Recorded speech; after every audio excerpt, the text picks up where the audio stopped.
السلام عليكم ورحمة الله وبركاته، حبايبي محبين قناة أبو المجد سبورت.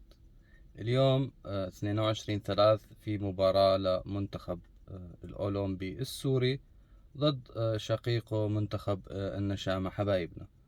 اليوم المباراة راح تكون الساعة 10:30 بتوقيت سوريا و8:30 بتوقيت أوروبا.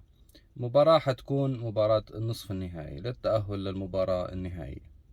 بنتمنى التوفيق لمنتخبنا وعلى ما أعتقد المباراة حتكون صعبة كثير، لأنه منتخب الأردن متطور جدا أكثر من منتخب لبنان بمراحل كثيرة. شفنا مباراته السابقة، منتخب الأردني قوي هجوميا، بيعتمد على الأطراف، بيعتمد على الدخول في العمق، سريع في المرتدات، دفاع قوي.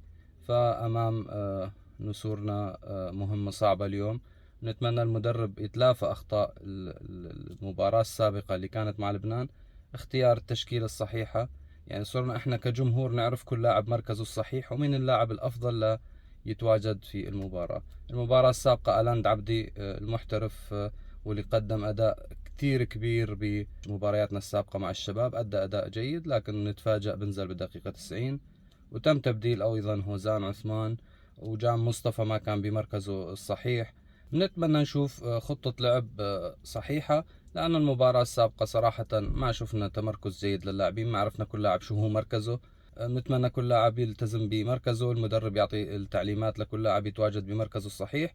نشوف في خطة لعب، مو لعب هوشة عرب نعتمد على المرتدات أو على مهارات بعض اللاعبين. هذا الشيء غلط، لازم نلعب كتلة واحدة، جميع اللاعبين كل لاعب يلتزم بمركزه لحتى نشوف على الأقل أداء. يعني ممكن نخسر، احتمال خسارة حيكون وارد، لكن الفئات العمرية بتتفاجأ دائما بالنتائج، في نتائج بتكون غير منطقية. فبنتمنى نلعبها بشكل صحيح، دفاع صلب متقدم يكون، تمركز اللاعبين بشكل صحيح، نعتمد على الأجنحة، المرتدات السريعة. شفنا مشكلة وخلل كبير في مباراتنا مع لبنان اللي هي عدم استغلال الفرص. صراحة الشوط الثاني لبنان انتهى نهائيا لياقة، وانطرد له لاعب، صار في عنده فجوات كثيرة، وللأسف ما عرفنا نستثمرها. أكثر من 10 فرص خطيرة محققة للأهداف، اللاعبين ما كانوا قادرين يوصلوا إيسيس صحيح لداخل الصندوق. يعني بيعملوا عرضية لا بتكون لا تسديدة ولا تمريرة المهاجم اللي بيكون في الصندوق. نتمنى التركيز، الهدوء للاعبين، نعتمد على أنس دهان، حسن دهان، عندنا عناصر كثير جيدة. ماكسيم صراف أيضا تألق في التصدي لضربة الجزاء وكان سبب كبير لتأهلنا للنصف نهائي.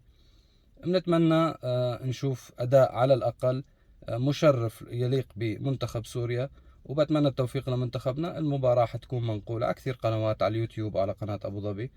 أنا راح أبثها على قناتي أبو المجد سبورت.